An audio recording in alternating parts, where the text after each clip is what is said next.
Hello there, everyone. Welcome back to another Star Wars Unlimited video. I am joined by officially one of the top 10 Star Wars Unlimited players in the world. More on that later to talk about lots of exciting new updates in the world of Star Wars Unlimited. Ollie, why don't you tell us who you are? What's up, guys? It's me, Big Annotation here, or Ollie, New Oliver, sensation, I hear. the new sensation on the block. Yeah, I'm very excited to be joined here on the Aibo channel for the first time.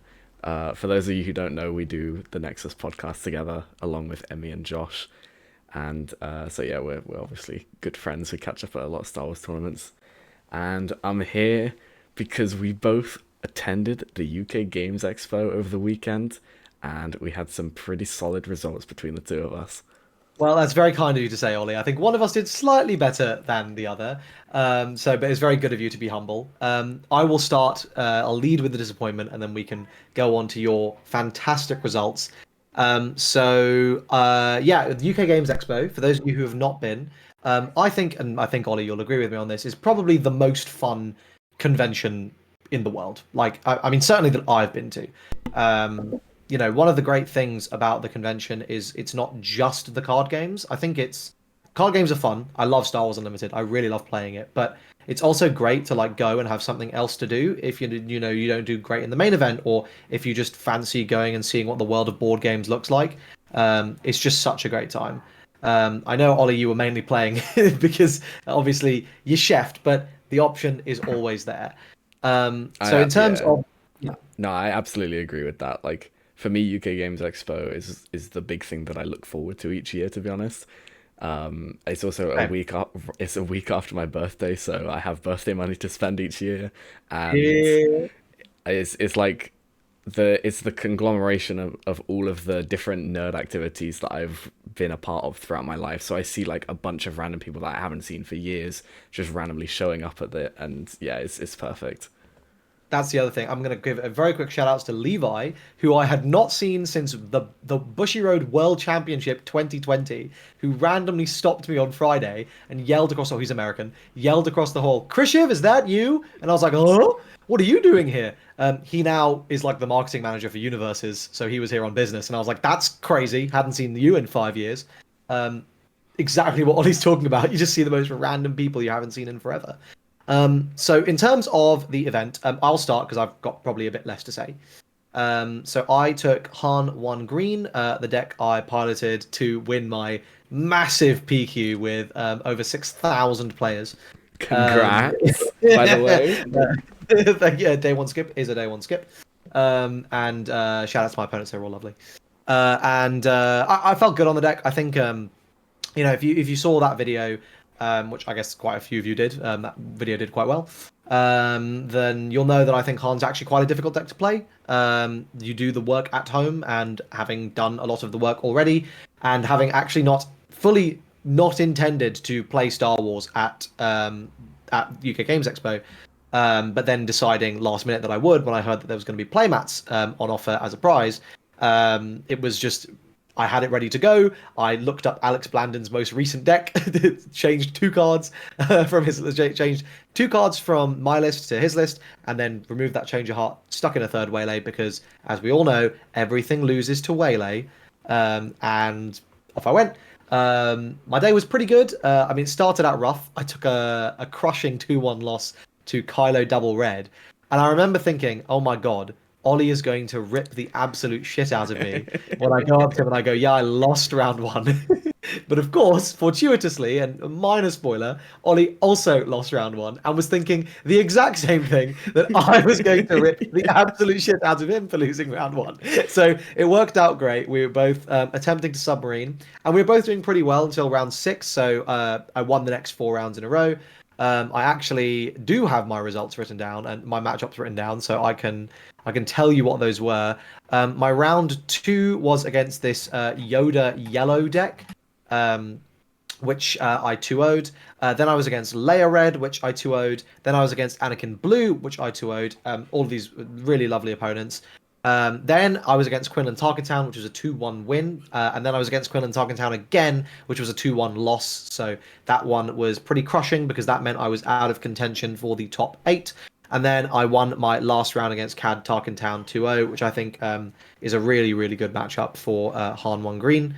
So overall, I went 5-2. Would you say Ken, it's better than the Kira Cadbane matchup? Just out of I curiosity, would, like throwing something you out there. know, if anyone is curious as to my opinion on that matchup, I would say that I don't think it's a massive difference because they both absolutely smash Cad. But as someone who has reps on Han, I would play that matchup happily 7 rounds in a row, 8 rounds in a row, and I would not have any worries. For what that's worth. For what your X2 player's opinion is worth. So that was my day. Obviously, was cheering Ollie on because he. Okay, I won't spoil it. Ollie, go on, tell us about your day. Right, of course. Thank you very much. I went into the Friday very similar mindset to Krish. The night before on Friday, on Thursday night even, I looked at the Swoop Racer's most recent video for Han 2 ECL because it's a very easy comfort pick for me to fall back on when I've not played much Star Wars, and I haven't played much Star Wars since Lil. So I went, oh, okay, that looks interesting. Since your top 8 finish in the no, sorry, it was regionals, right? For That was Lil, I finished 18th, top 64. Oh, okay, fine, sorry. It was sorry, Liverpool. Sorry, I forgot you did really bad at Lil. That's completely my bad. Yeah. 18th. Imagine. That sucks. Yeah. Terrible. Ignore the fact that we have 50 players there. That doesn't matter. It doesn't matter. Nah. But yeah, looked up the most recent Swoop Races list, was like, oh, that seems good. I don't really feel like Scanning Officer is very good anymore, but I'm going to try it out. And then I stuck like a timing intervention in my side because I didn't have a Crate Dragon on me. Why did you ask me for a Crate Dragon, you mock? Couldn't be bothered, too much effort. And we just ran with it. Lost round 1, 2-1 to a set 4 Boba yellow. And then immediately went over to Tom and went, dude, I can't speak to Krish for like 2 rounds because he's going to flame the fuck out of me if I would have, to be fair. As you would have flamed me because, like, oh, come on. We cannot be losing round 1. And then I sat down round 2 opposite Mool. I think it was a Mool Green. And I saw you sit at the, like, row of tables adjacent to me. And throughout the entire match, I was trying to peer over your shoulder to see the table number to see if you'd lost or won. And your deck was blocking it, and I was like, I can't tell if he's higher or lower than me. That's so funny. I didn't realize. Look, so Carl, who's the OPE guy who does the shout-outs, Carl, top bloke, who does the streaming, saw me sit down next to him, and obviously he knew that was like table 55. Looked over and went, fucking hell, you've had a rough start to the day, haven't you? And I was like, yeah, cheers, Carl, thanks. Thanks for that. But yeah, luckily I managed to pull through where Krish couldn't and submarine all the way back up to a 6-1 finish. I'll see if I can remember the matchups off the top of my head. So I played the Maul. There was the Boba round 1, there was the Maul round 2, there was Anakin Data Vault, there was Han 2 30 health green, there was Han 2 30 health blue, there was Han 2 ECL mirror match, and then there was a Sabine last round. That is all 7 rounds. Wow. Okay. I would have loved your matchups. I just want to say. Yeah. Actually, Han 2 ECL is probably the deck that I think I have the worst matchup into. I think it's actually really basically impossible for Han 1 Green to win that, just because they are guaranteed to masterpiece your ass, and like there's nothing you can do. Yeah. But otherwise, like that sounded like a dream. And you probably would have eaten most of my matchup. You eat Quinlan alive, don't you? I have no idea. I've never really played the matchup. Oh, well, I guess we'll never know. Yeah, I kind of played it. Well, I didn't play it in set 2 because it was a set 3 deck, and then I haven't really played Han 2 ECL much since set 3. Oh no, fair enough. Well, evidently didn't need to. So that was your day 1, and I remember. So Ollie finished 3rd in Swiss? 7th, I think. 7th in Swiss. Yeah. So that was day 1. And I remember you told me at the start of the day, I've brought Akbar with me. No matter how I do today, I'm going to play Akbar tomorrow. And I was like, well, that's based. I respect that. That's brilliant. Obviously, you got top 8. So I was like, well, yeah, you got absolutely no reason not to take Akbar tomorrow. Yeah, Doesn't matter if you go to drop. It's fine. We'll hang out. All cool. And so I'm, I didn't want to play on the Saturday. With UK Games Expo, I only really like playing a tournament on one day because there's so much to see and do. And I was like, it's fine. I'll give it a miss. And so I'm wandering around the con and I'm getting updates from Ollie Why don't you I mean, I'm sure everyone knows now how you do it. Why don't you tell us what was going through your head as each round went by? So yeah, I don't really know what was going through my head. It was all very chaotic. I sat down round one 5 minutes into the round because we'd all woken up late, and I was getting lifts to the venue each day with Callum and V. Shout out to them. So we were driving up for like an hour and a half before the actual event started each day, and we'd woken up late, and we'd also been placed in parking that was further away than the Friday, which we hadn't Okay. anticipated on. So we were like waiting on a shuttle bus, and we started to like walk over a little bit, and then we grabbed the shuttle bus. And we were also in cosplay, which we'd had to put on as we Yeah. arrived. Uh, so we ended up showing up to the round 5 minutes after the round had actually started, even including the delays that they'd had due to like melee issues and stuff. So we were very late, and so we all sat down and took a game one loss to our opponent. Luckily, not a full round loss, but immediately my head was spun because I was like, "Oh my god, I'm starting losing round one again." Obviously, I don't have to care so much because I'm not getting like I Yeah, don't. you've already got the top eight, I've got right? the So top eight. I don't think I'm doing well on Akbar. I'm happy to walk around the expo, but it's a bit like, oh man, I would have liked to have like seen how well I could have done and not get taken out early like this. yeah, And then, and I was also sat across a Lando Red, and I was like, okay, this is like a weird deck, but it's also an aggro deck, and I feel like I'm pretty unfavored that's into not this good. kind of thing. But I managed to take the match 2-1 still. Uh, and I would have been so mad if I was your opponent. yeah, yeah, yeah. When I got up and left and reported it to the judges and stuff, one of the judges came over. I think he'd like seen me finish up and checked in how I was doing, and he was like, you're like Magnus Carlsen, like coming in late and then winning anyways. Yeah. I was like, okay, sure, thanks. And I, That's I so had that cute. exact same comparison come up at Lille because I showed up to Lille both days as the event started, like right after the welcome speech. So what we've established is you need to show up to Galactics I need late. to set my alarm 10 minutes earlier, is what we've established. Yeah. Um, uh, I guess we will be going out drinking on the Friday night then. of course. So, yeah, managed to beat the Lando Red, and then from there, I think I played like some pretty strong decks. I can't remember the matchups off the top of my head, but I remember going into each game and being like, I don't know if I can win this. Like this seems rough. I also think around the round three mark was when I started playing like a couple of Sabines and a couple of Vader fours, and I was like, oh, these are just like unwinnable matchups. I've never really tested them Yeah. properly, but on paper they just seem like I don't know how I can win this. How? I mean, Vader 4, I can may maybe I can understand because you're making ships, right? So like Yeah. there's a argument there where like you're getting really advantageous trades as long as they don't Victor leader. How on earth are you making Sabine? Like, do they just go space for some reason instead of trying to race you? No, so I actually had. I think I have a better matchup into Sabine than I initially thought. I still don't think it's favored or Huh. anything, but I don't think that it's like unwinnable. I think a lot of it is because the way that I built the main deck and the changes that I made, like including the Bunker Defender and the Bamboozles in the main, was super, super relevant. Bunker Defender is a hell of a card actually in Akbar. That's a really, really good point. Bunker That's a Defender cool. was like That's really MVP in cool. the Sabine matchups. It was so Yeah. good. And it also filled, because I'm not running any other one drops. So it filled the space on U-Wing when I Yeah, pull on in turn two, three two. drops. Oh, yeah, yeah, yeah. That's really nice. I Yeah, didn't even yeah. think about that. That's a really, really cute It little. was the I did. sauce. I did watch. I watched your deck profile, but it was in the background, so I didn't Yeah, internalize you're everything. good. But yeah, I managed to win those games against Sabine, and the first match was very interesting because he was like fully just going face on everything. But he Yeah. didn't find very good opportunities to use ECL in some of the games, so I think that Did you just not deploy? Like was because I feel like that's actually a valid strategy where you don't want to just get blown out by an ECL replic. yeah, I kept I mean I have, because I'm playing Akbar, I can action stall all day. Because Oh I have yeah. all these little 2/2 ships, I can tap my own units to generate another thing. I have Grogu that is delaying, like taking away their actions.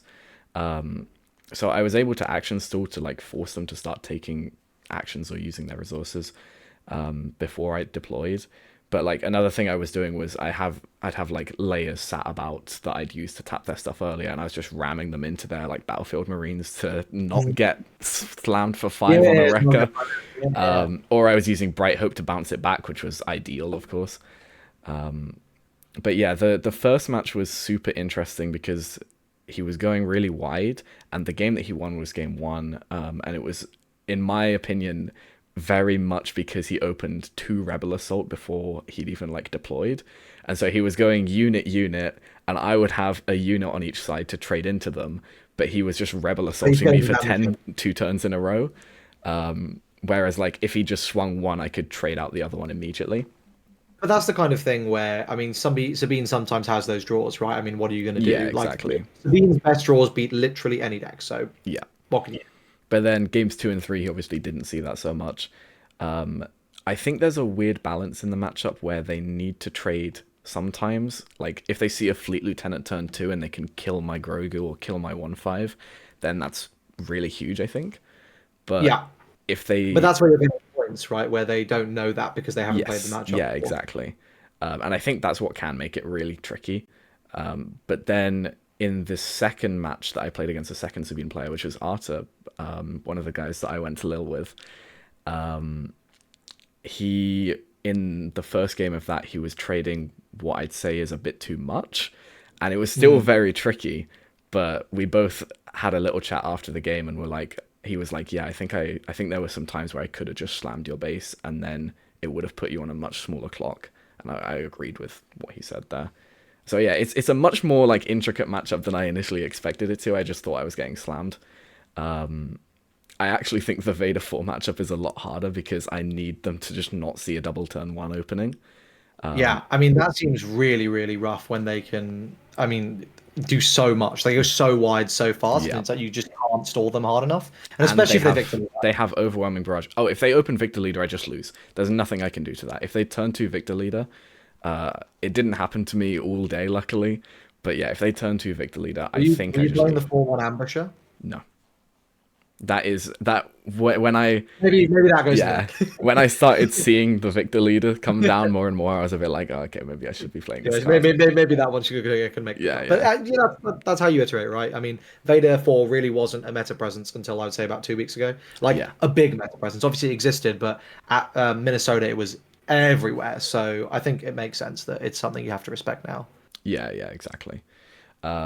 And then I did hit a point where I was hitting a lot more control decks much later into the tournament, and Akbar just eats those alive, to be honest. Like the Hantu Blues and the Kiras, I played a couple of each of those.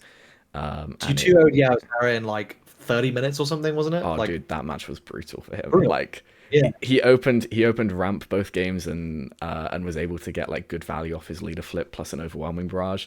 And then it reached a point where he'd play a Devastator. I'd smuggle in tech, smuggle in timely reinforcements for 7 tokens.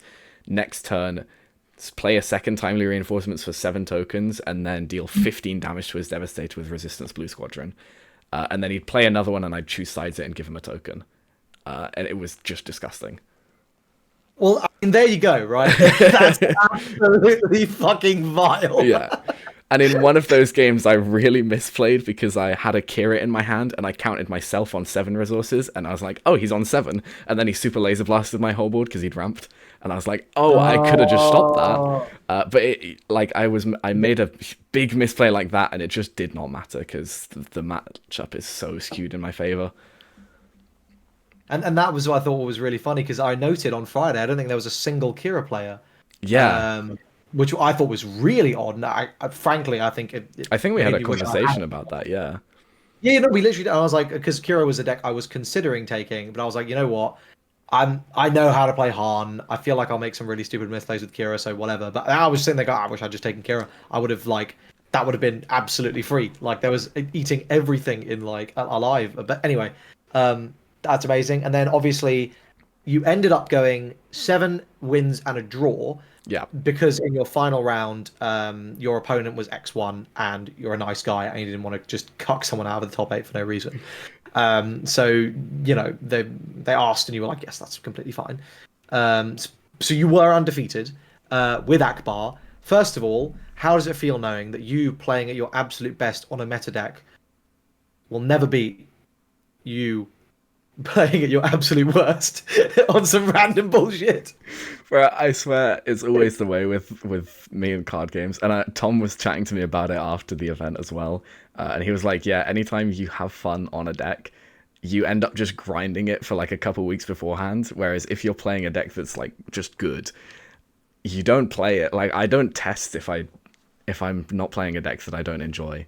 I think that's sorry. Go on. No, I was just gonna say I really do just play card games for fun. I'll look for a mechanic that I enjoy because I don't play card games that I understand the characters for. I haven't really watched Star Wars, I'm afraid, but No, but like fine. I see smuggle and I see like mega value cards in Ewing and Home 1 and any sort of token strategy, and I go, oh, I'm gonna play the fuck out of that. Well, that's the exact thing, right? I mean, I would play Star Wars if it was random IP. If Star Wars was the IP of Magic the Gathering, which for those of you who don't know me, I could not give less of a shit about, like actively dislike the IP. I would play it because the mechanics are so good. So I think yeah, that makes sense. And I think we have seen that idea that ultimately, like outside of a couple of formats where some decks were really just far and away the best things to play, but I'm thinking mainly Django. Yeah. I think like, even the Boba heyday was nowhere near as bad as Django because it was three Boba decks that were incredibly good. That all had a triangle, that had a matchup triangle into each other. So yes, everyone was on Boba, but at least it was different. Django was legitimately oppressive. You kind of had to play that. Since then, I mean, if you The just meta's knew it been well, insane. It's been so much incredibly fun. fun, super wide, and just like you can just get really, I mean, obviously frustrating from the perspective that you can just get blown out by random shit like Akbar, but great from the perspective that if you really know your deck, you will just do really well. Yeah. And obviously that bore fruit because you enjoyed this deck, and so you then qualified for day two once again, having finished number one in Swiss. By a considerable margin on the Saturday. That meant that you were forced, in air quotes, onto Akbar for the top 16 on Sunday. Though, of course, I suspect you would have played Akbar anyway. Yeah, definitely. Yeah, and this makes perfect sense. And so, what were your matchups? You made top four, which was a fantastic result. Obviously, better than you've ever done at UK Games Expo. I will not apologise for what I did to you last year, having never played the mirror ever. Yeah. I mean, nor had I at that point. It's so funny. It's actually the first time we met was literally on that day, on Friday, the Friday of Games Expo, exactly a year ago. Yeah. So it's so wild to think like how good friends we've become in the last year. Oh yeah, Have definitely. literally having not met each other. And the way that we But met was we played against each other in a top cut and were just shit talking each other the entire time. it was so you're like, hey, do you mind if you use the initiative token? I was like, is this for your fucking YouTube channel? And you were like, yeah. And I was like, that's sick. Yeah, go on. And then Andre came over and gave you a big hug, and I was like, okay, this guy is cool. Yeah, He's yeah. friends with Andre, so that's enough. Andre brings people together. That guy is the actual goat. I'm so excited he's coming with us to Galactics. Yeah, But anyway, yeah. everyone come say hi to Andre. I mean, literally all 2,500 of you, because to be You honest, won't regret it. you won't regret it. He's probably the best person you'll ever meet. Yeah. Obligatory besides my wife. Obligatory besides My my wife. wife. My wife. Anyway, tell us about day three. Yeah, so day three, I played Akbar. I definitely would have picked Akbar if I'd made like if I'd come seventh on Akbar and seventh on Han, and they would have been like, oh, there's no difference in the standings, you just have to pick. I would have picked Akbar because again, if I'm doing well on a deck that I'm having fun with and doing well on a deck I'm not having fun with, I'm gonna pick the deck I'm having fun with because I'm having fun. Sense, like yeah. what? Yeah. Yeah. So yeah, going into top 16, 100% just thought I was getting knocked out first round, and then I was going to have a day walking around the expo. Very similar mindset to the day before because I was playing Akbar. But the deck was performing well, so I got to run with it. And I paired into a Vader 4 yellow. And I think it was the only one in the top cut. There might have been one more. I'm not sure. I know you messaged because you were really worried about it. You were like, "Oh shit, there's like the one matchup I didn't want." Yes, yeah, exactly. I was sat next to like Kira versus Hantu Data Vault, Hantu Blue versus like Quinlan Blue, and I was like, these are all like pretty slow control decks, or at least mid-range decks, and I can definitely have some really good games into them. And I've sat down across a Vader 4 yellow again, and this matchup feels really tricky. And yeah, I did not feel confident going into it at all. Luckily, the games were very much in my favor. I think his openings were a little bit rough in both games. He opened a one drop and the Victor Leader pilot. So he opened like two turn one plays, but because one of them is a token, if I can deal with the unit that's piloted, I can stop a lot of his early swarm, and that's just enough for me to like establish Bright Hopes and use blue leaders to ambush, because the deck really has a lot of space presence. And in game one, the unit that he opened with was the Mining Guild TIE Fighter, so it only boosted up to a 2/3, and I just went like turn one player Grogu, he did his one drop plus pilot thing, and then I went turn two, I'm just going to play Blue Leader and kill the 2/3, and then it'll also trade into your token later, and you can't generate tokens because you've got no non-token units to attack with, and that game was like really, really snowbally for me from them. Yeah, yeah. Because he's also forced to trade the token into your blue leader because Yeah. otherwise you're going to take initiative and you're going to kill whatever he's just played that turn. Yeah, exactly. It's an absolutely nightmare situation for him. Yeah. Game two was not quite as high roll for me. He opened a similar start, but he had the Republic Y-Wing, so it became a 2/4, so I can't blue leader ambush it. But I was able to find a layer to follow up my 2-drop on turn one, so I could tap down his unit to at least stop the token for that turn, and then play another token of my own with the leader skill. And then I reached a point around like the 4-5 resources mark where my hand was like actually insane. It was Bright Hope, Salvage, which I sided in for the matchup, and Blue Leader. So I was looking at my hand of these 4 cards that are just like Bright Hope is stall a turn, Bright Hope is stall another turn, Salvage is play Bright Hope to stall another turn. Well, also, it's draw a card because you're getting to loop your layer. Yes, you're also getting exactly. to play out your layers, thus further delaying the swarm. Just absolutely incredible. Yeah, the layer sat on the board the whole time. I think I bounced it 3 times throughout the game and just kept replaying it. Just crazy value. Absolutely crazy. And then, because I was drawing a lot of cards from the Bright Hopes, I was also able to find a Bamboozle, because I sided up to 3 at that point as well. And it kind of reached a point where we were on like 6 resources each, and I didn't have very much damage, maybe like 10 damage on my base. And he was at a point where he kind of just had to flip onto a token and hope I didn't have the Bamboozle. And he was able to get an attack through because I didn't have it in hand initially, but then I top decked it for turn on like resource 7, and just immediately bamboozled his leader away and tapped the unit, and it was from there it was really impossible for him to come back. So yeah, managed to win that 2-0. I think there was a lot of luck involved in the early openings between us, but sometimes that is how it's good. Yeah, exactly.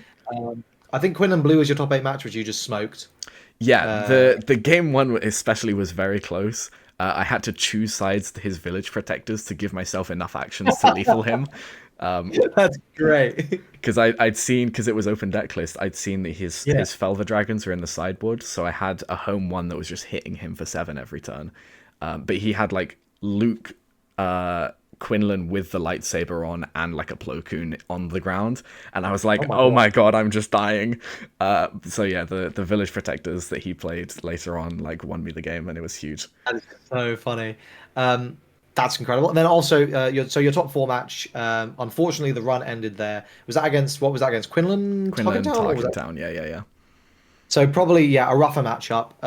Though obviously it was super cool to see 3 of the top 4 lads there just being like just mates, was super sick. I mean, I think as a general thing, like the showing from like good UK players was pretty insane at the Games Expo. I think you look at the top 16 of both days and it's literally just like PQ winners, PQ top 8ers, sector like top 8, like literally just a who's who of people who have consistently been like doing well in Star Wars. So it was I thought it was a very high level event. In particular, Saturday, I think like with Yeah, the extra round, definitely. I mean, there was some really really high level stuff there. So unfortunately, your top eight run, your run did end at top four, but I think this is now a great point to transition to. This run has solidified you as one of the top 10 players in the world, according to the KTOD. Shout out to KTOD. Great chaps over there. If you don't know who they are, I'm sure you do. They have like 10,000 subscribers, but go check them out.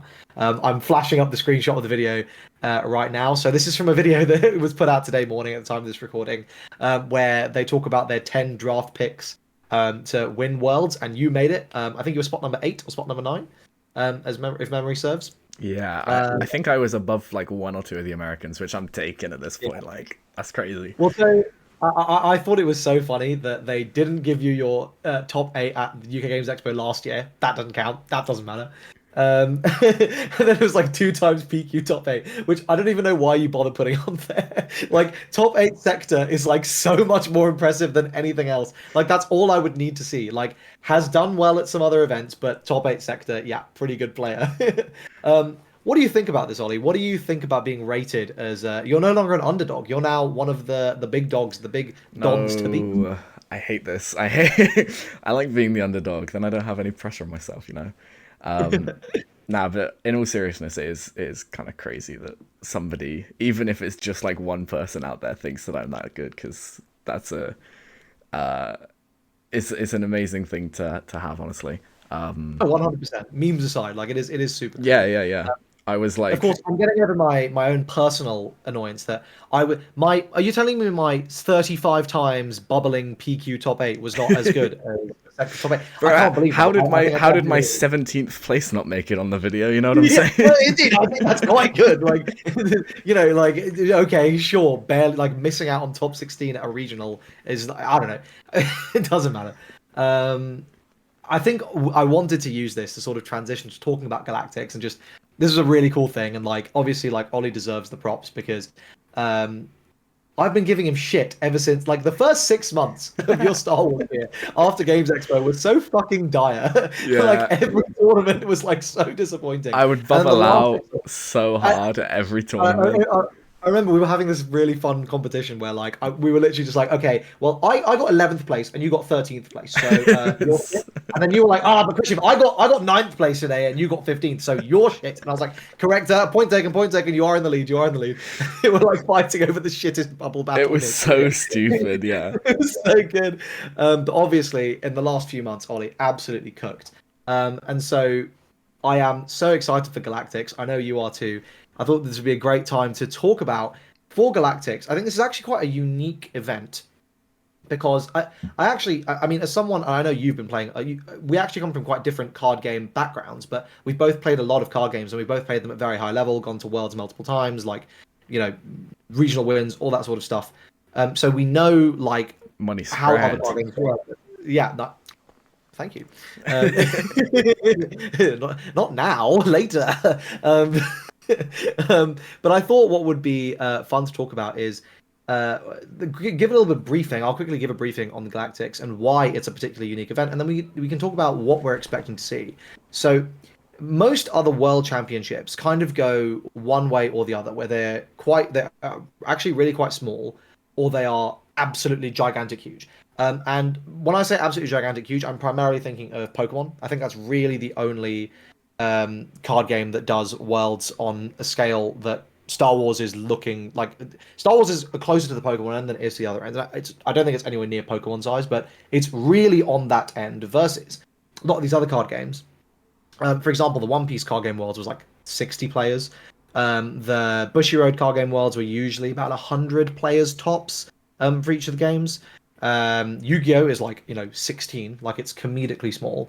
And obviously all those games are qualification and it's quite hard to qualify, and sort of the bigger the tournament is, the easier it is, but it's hard to qualify. Whereas obviously you get to Pokemon size, it's pretty easy to qualify, and obviously for Star Wars Unlimited it is completely open. But what I do think is really, really unique, and so we're on that sort of Pokemon side, but Pokemon obviously, all the cards come out after they've been out in Japan. So there's lots of time to sit with them, think about like brew decks, do all that sort of stuff. But for us, we're getting set 5 2 weeks before Galactics, and that is the set. Everyone is getting it at the same time. So I think there's going to be a huge amount to consider in terms of set dynamics, in terms of meta prediction. What this is even going to look like, a 2,000 person event. There's going to be the psychological aspect of, well, there's a lot of people who are, I mean, for example, we are both skipping day one. So we actually are maybe thinking about a very different meta on day two than what a lot of people who don't have a day one skip are going to be thinking about on day one, and thinking about how to navigate that and getting into day two. So this preamble is basically just to go, Ollie, I want you to just, whatever thoughts you have about Galactics, give them to us. Dude, I'm so excited for Galactics. Like, regardless of the tournament, it's going to be so much fun to just hang out with people who like the game that I play. But yeah, in terms of like the actual gameplay side of things, it's going to be wild. It's going to be nuts. Like you said, the set coming out like 2 weeks before the actual tournament is ridiculous. Like, we have no time at all. People out there who I mean, I know we'll be testing like now even, but like I was about to say, more people who are more prepared than I am are probably already testing the new set stuff and like figuring out what cards are actually good. I have barely even looked at the spoilers and retained them in my own memory. I could name you a couple of cards and say that they're probably going to get played, but like otherwise, I don't know what an Ogdo Bogdo is. So, but yeah, I think in terms of like this sort of tournament with this kind of size and with such a small window to actually test is really where the good deck builders are going to shine. In my eyes, like the people who can look at a card and evaluate it and go, oh, this card is going to work with this leader, this leader, this leader, but it's not like a generically good card for the color. And they can also like assess the power level of a card just by like glancing at it, which is not a skill I think I have, and I'm gonna really struggle with this. I'm gonna be very reliant on people that I test with to help me out with this stuff, because I think I'm just a player more than like a deck builder or creative mind when it comes to, at least now in Star Wars. I think I can get up to that point, but it takes me a while. I think I'm actually on the same page as you, because I used to, I mean, in previous games, I was the guy like really trying to innovate and like come up with new stuff. Yeah. But I've been really lazy in Star Wars. I think part of that has been, I both of us, we can back ourselves to just be good fundamental players, right? Like we can see when there's a lethal. We understand when to take initiative. We understand how to sequence our turns. We understand like by and large what most decks in the meta do. And as a result, we're not going to walk into a lot of really obvious traps. And just when you're doing all that sort of like relatively basic stuff, you kind of can see success. And so when you just grab a deck that you know is good, you don't actually need to put the effort in. And that's sort of what we were talking about with where you don't even necessarily even practice that much with the top meta decks, because, well, okay, we know they're good and I know what the deck does, so I'll be fine. But it means there's obviously the element of you're not doing as well as you could there, but that's sort of where I've also been. And I think that's not going to be a thing, right? Like, we're not going to be able to do that for Galactics. Any list that someone has put out there, I'm going to be extremely skeptical of, because it's like, well, I mean, unless you're not going, why? Like, I'm not going to trust this is the optimized version at all. And also, like, I'm just not listening to what anyone else has to say, right? Like, this is a absolute gut check. Like, I need to feel really comfortable playing this deck, and I need to feel comfortable playing this into some random bullshit, right? And that's, I think, what's so exciting about Galactics, is that it's really high stakes. There's a real advantage to having a diversity of players to test with. I'm not going to get into the whole discussion of teams that has been sort of bubbling up over the last couple of weeks. I know there has been some real beef that's been going on. I don't want to get involved. Actions speak louder than words, and we'll show them at Worlds. Exactly. All I'm going to say is the Shush Gang is coming for you. Prepare to get silenced, baby. Anyway, what I do want to say, though, and I do think it is really exciting, is there are some really obvious call-outs to old cards and old leaders that are just inevitably going to be like way more exciting in this set, right? Force Throw, Guys, I think Force Throw is going to be good in the set that's based around the Force. So maybe as a result, we should start valuing all these zero cost cards more. Maybe we should be playing some more one cost units in our deck. And these are going to massively affect deck building decisions. The other thing that I'll be curious to see what Ollie thinks here is where we think the meta is going to skew on day one versus the meta on day two, and then also what we think of the overall representation.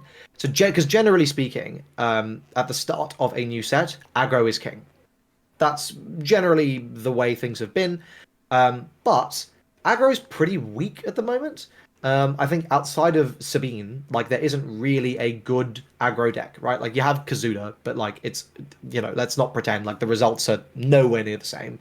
The meta representation is nowhere near the same. So you're basically just talking about Sabine, and even Sabine is sort of like now also has a mid-range variant because Data Vault is a drug that everyone is on at the moment. So I think like that's going to be really interesting because we have yet to see a compelling aggro leader in set five. I've yet to see a reason to want to be on aggro. So the historical wisdom of well, aggro is probably going to be quite good is maybe not going to hold true, and that's going to factor into what we think the meta's going to look like.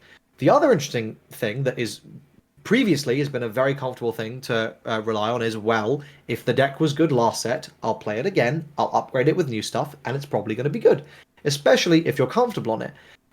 But as we have seen, it's actually when a deck is really well known, players know how to counter it. And even if it has been upgraded with new cards, it's a lot easier for me to see, for example, Han 2 Blue, a deck that was very good in set 2. I know what that deck is trying to do. And it's very easy for me to see that deck and go, okay, well, they've probably put in Ogdo Bogdo, so they've got a 5 attack at turn 1 play. That's annoying. And they've probably put in that new Space Whale that nukes some 6 HP units. Okay, I now know what your deck does, and like you haven't got any sneak points on me. Whereas if you show up with new Talzin or new Obi-Wan or any of these new leaders, I might go, okay. I mean, I can probably guess what some of the bombs you're playing are. Like you're probably playing home one if it's Obi-Wan. Like okay, General's played into home one. Okay, I can probably assume you're playing that combo, but outside of that, maybe I have no idea what you're up to. And I think like that is going to be really, really valuable. Getting these points. So Ollie, I've yapped for a bit. I'm going to throw it back to you with these considerations in mind as to how things have historically worked, but then the sort of unique position we're in. How do you think day one players are going to approach Galactics, and how do you think day two players are going to approach Galactics? Bearing in mind as well that all deck lists are locked in before Galactics. So if you have a day one skip, like you don't get to change your deck before the start of day two. Yeah. They're locking it right at the start. And in order to make day two, you just need 18 match points, which means 6-2 or 5 ID. Yeah. I think you've brought up three really interesting points there, and a couple that I was also thinking about when it came to Galactics. And I definitely agree with what you're saying about, like, there's going to be a lot of power to just picking a new leader and trying to crack it.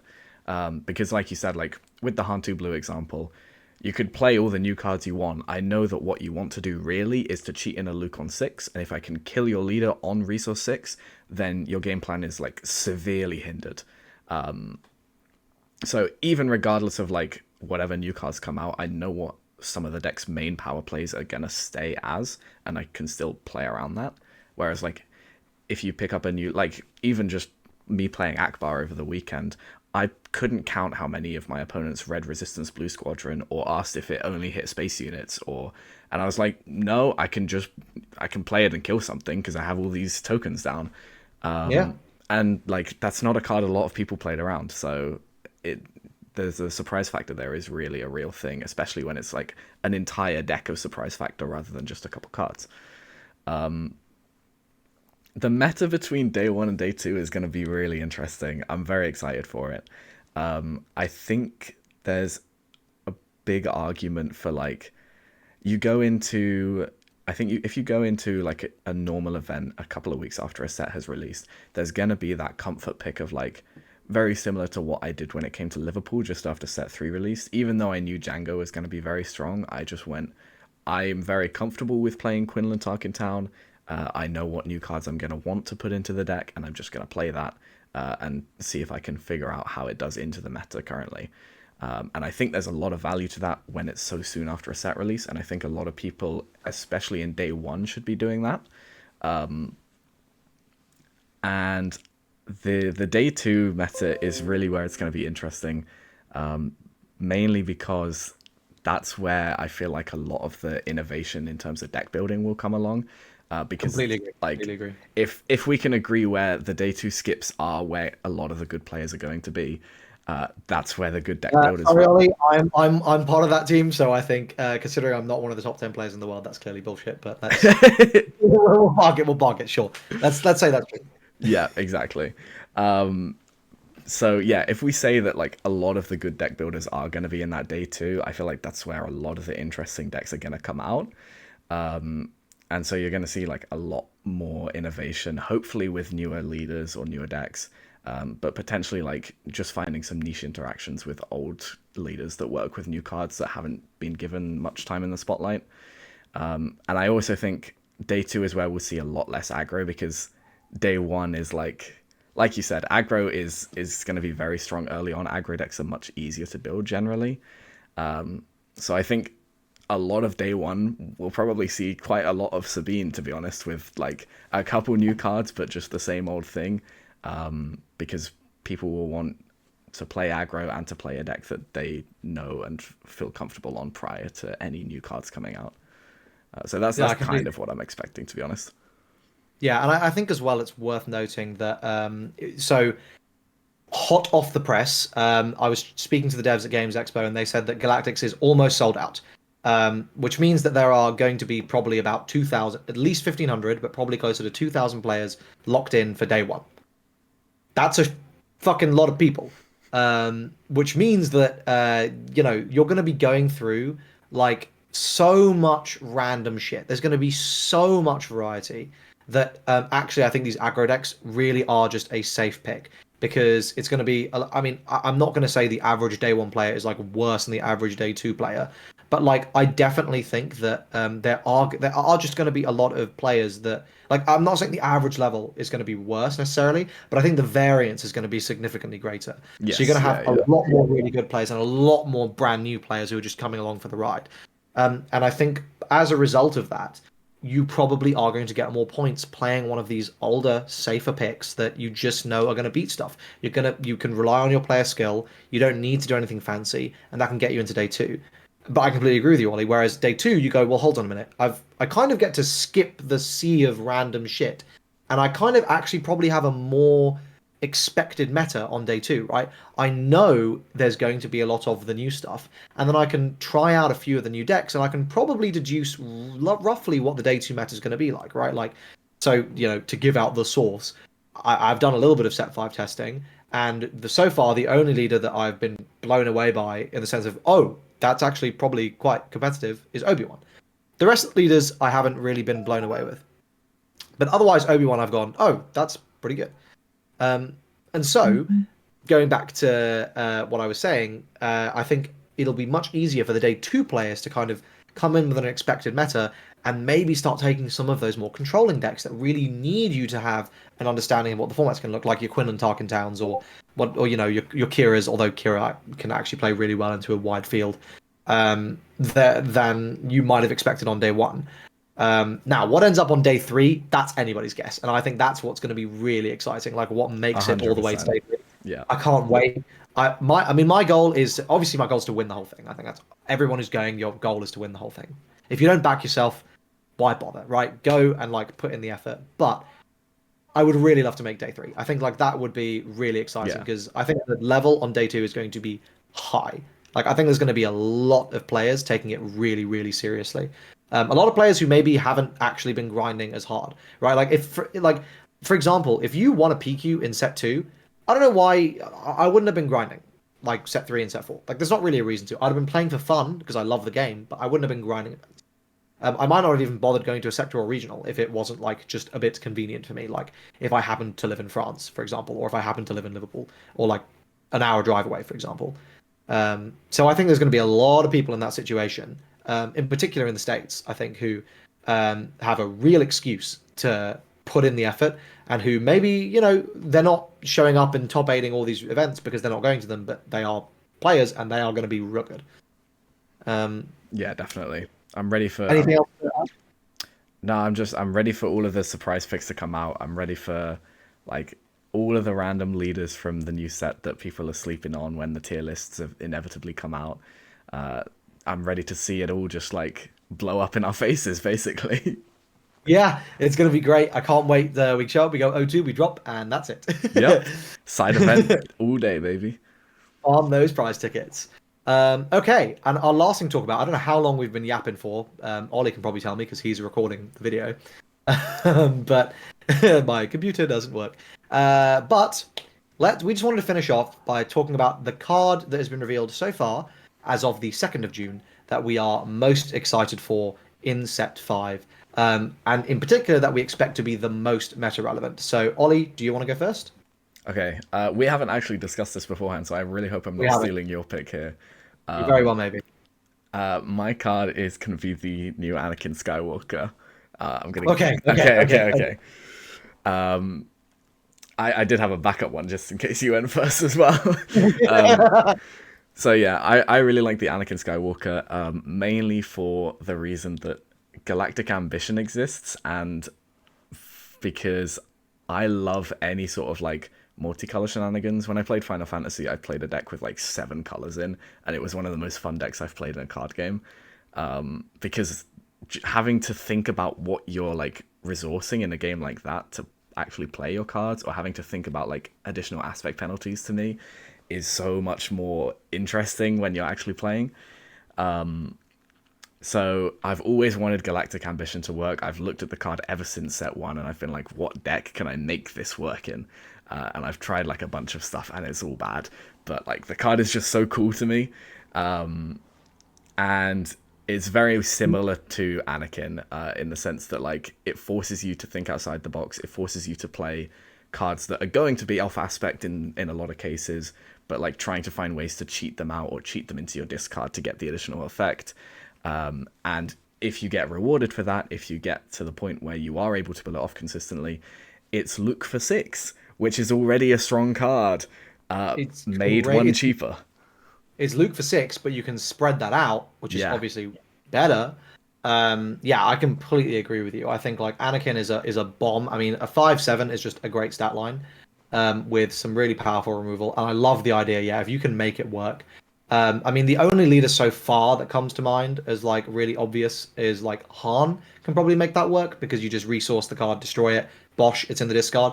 Or I guess Kylo from set 2, Yeah. because you can discard cards. I mean, it's definitely a Chancellor Palpatine card because you're playing. Yes, of course. I know, Yeah, yeah. of course, Palpatine. Yes. Maybe this will be what the boost that Palpatine needs. I would like it. Oh, whoa! My showcase is over there. You can't see it, but there it is. Camera's moving automatically. Great pick. I am gonna make another blue pick, another blue legendary pick. I'm gonna be super basic. It's got to be Darth Vader. That was my backup pick. Yeah, I mean, hilariously, Anakin probably would have been my backup pick. Darth Vader, for those of you who don't know what this card does, this is a 6-drop blue-black 5/6 Force Imperial Sith. When played, give a shield token to a friendly unit and to an enemy unit. On attack, defeat an enemy unit with a shield token on it. So this card is, when you hard play it, pretty mid. When you ambush it in, absolutely fucking broken. This is a 3-for-1. I mean, like, and the more I've thought about this card, the more interesting utilities I've seen that it has, right? Because your immediate reaction is, okay, cool. So I put a shield on my Vader, and then I can just ambush in and immediately nuke like one thing on my opponent's field, right? Hypothetically, if my opponent just has one card on the board, I can nuke that card. That's like the worst case scenario of this card. It gets better if your opponent has 2 units out, in particular if one is in space, but as long as both of them aren't in space, because obviously you need to be able to ambush into it. You can stick the shield on the unit that's in space, and then you can nuke that with your own attack, and then you get to deal 5 damage for free to whatever is in the ground arena because you're only using your shield. That's also super powerful. The third thing I then thought about was, oh, I don't even have to give the shield to Vader. I can give the shield to someone else because it's a friendly unit, and so now I can do that thing where like, oh, I can, if I have my own capital ship, I can stick the shield on my Avenger, stick the shield on their Devastator, ambush in Darth Vader, smack whatever their random little ground unit they have is, delete their capital ship, and then my one's got a shield. And like things like that suddenly become absolutely terrifying. Like I just obviously, I mean, this is a blue black green card. I think it's Yeah. what it is. And you think about this in the context of Kira and like the absolute stuff you can do. This might be what brings Kira back to ECL, right? Like, because ECL Kira was a real meta force. I think people probably forget back in set 2 and set 3, when we then moved to Kira 30, and as aggro was stronger, and you really wanted to fix the Sabine matchup, and now Kira 33, there just isn't really a reason not to be on Kira 33 just because of the sheer density of threats the deck has. This might be a compelling enough reason. I suspect it won't be. I think we'll probably still be on Data Vault because that base is pretty good, and it's always nice having more broken options. But yeah, I am super excited for Darth Vader. Of course, we've only seen half the set, so who knows what there is still to come. And the power level seems super high right now, which is making Worlds even more scary. Oh, 100%. Also, to piggyback off that Darth Vader pick, Lom Pike is also a blue-black card. And you can also start looking at decks like Gar, which wants to run a bunch of like upgrades and shields and stuff, and start thinking about like, you don't actually have to care about so much the shield that the Darth Vader gives out if you have all of these other shield synergy things going on. Yeah.